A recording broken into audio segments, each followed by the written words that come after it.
open a hostel in Boston. This is probably a good reason why there aren't too many.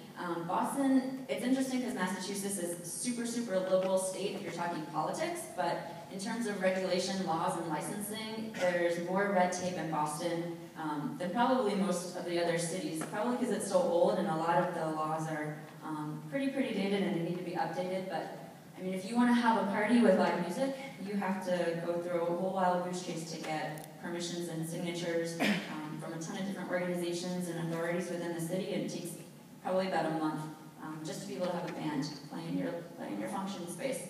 So things like that can be pretty challenging. If you want to buy a new building and you want to repurpose it for a hostel, or you want to build a new building, zoning issues can be a huge deal. You also have to work with neighborhood boards. This has been our greatest challenge. A lot of the neighborhoods in Boston that are really great to have a hostel in have really conservative, old money families that are extremely adverse to change. So you have to really try to get on their good side, which we've fortunately managed to start to do, and we try to involve them in as many of our events and news updates as possible, but that's definitely a huge challenge. Also setting expectations. Boston is an extremely expensive city to live in, to do business in, to work in, to hostel in, to travel in. It's expensive all across the board, and so even though our prices might seem very high to people that are used to European prices and hostels throughout the rest of the world, for Boston, if you look and compare it to the price of hotels, it's less than half the price. So setting those expectations, if you have a European coming into Boston that's paying, $100+ a night for a bed, they're going to expect something way more than some of the amazing, even European hostels that you get.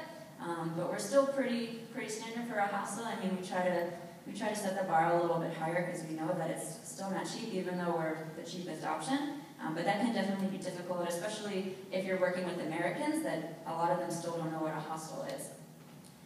Also the regulation, there really isn't any specific regulation for hostels yet. We're seen as hotels. There are a couple of loopholes to that, which I'll talk about in a little bit as well.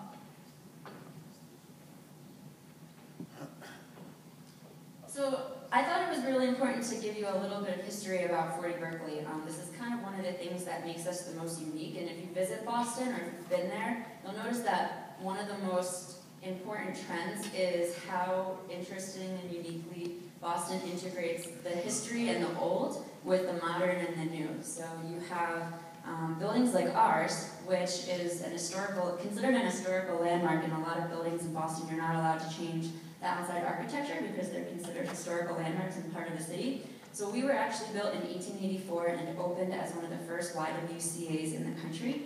This is actually a picture of some of the women that were staying in 40Berkeley in 1884. And our building actually played a really important part of the feminist movement in the United States. We are one of the first places that women came to live. If they were looking to get an education or start a career, we were kind of the cornerstone for helping women get there. So we have a really important history, and we've tried to honor and cherish it throughout the years, which you'll hear about shortly.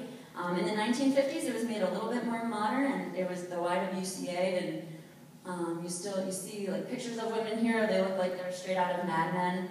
The beds you see kind of look a little bit more like a hostel. And then just 2 years ago, in 2010, we were purchased by this couple. They're huge in real estate in Boston and live a couple blocks away from 40Berkeley. That's Mark Maloney and Georgia Murray. And they saw the potential that this building had to become a huge mecca, not just for women that were living there at the time, but also for travelers. And they repurposed the building into 40Berkeley, and you'll see that we really didn't have to change too much. We bought some new furniture, we gave it a fresh coat of paint, but the inside infrastructure of the building is really remarkable and totally unique. And we're absolutely in love with it, and people look a little younger and a little hipper, but we have a lot of the spirit that it's had since kind of the 1800s. Still a lot of work to do. We've sunk about $300,000, a little less, into the hostel so far, and we only have about $2 or $3 million to go, so we're still chugging.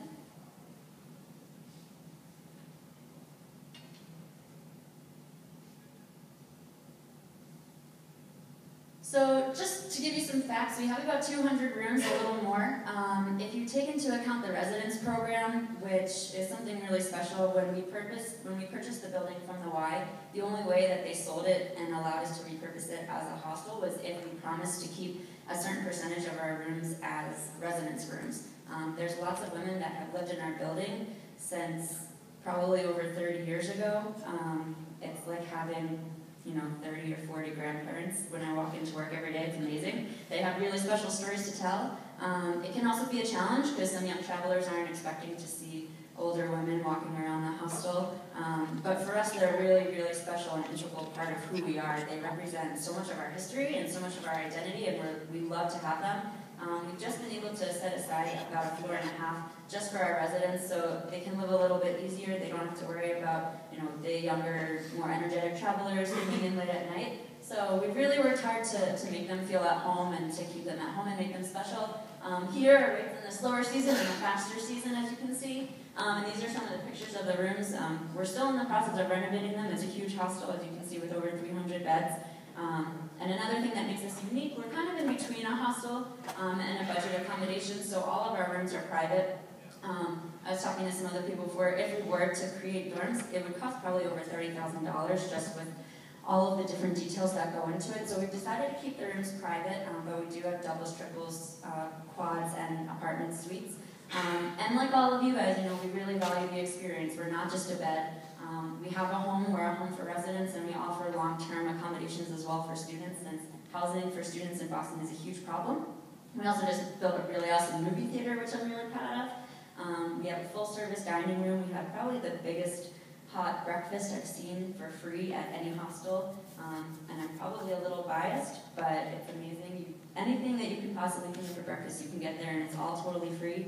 We have a beautiful garden patio, which is probably my favorite sanctuary in the city. It's a total gem. We do barbecues out there in the summer. We have yoga out there once a month when it's warm enough.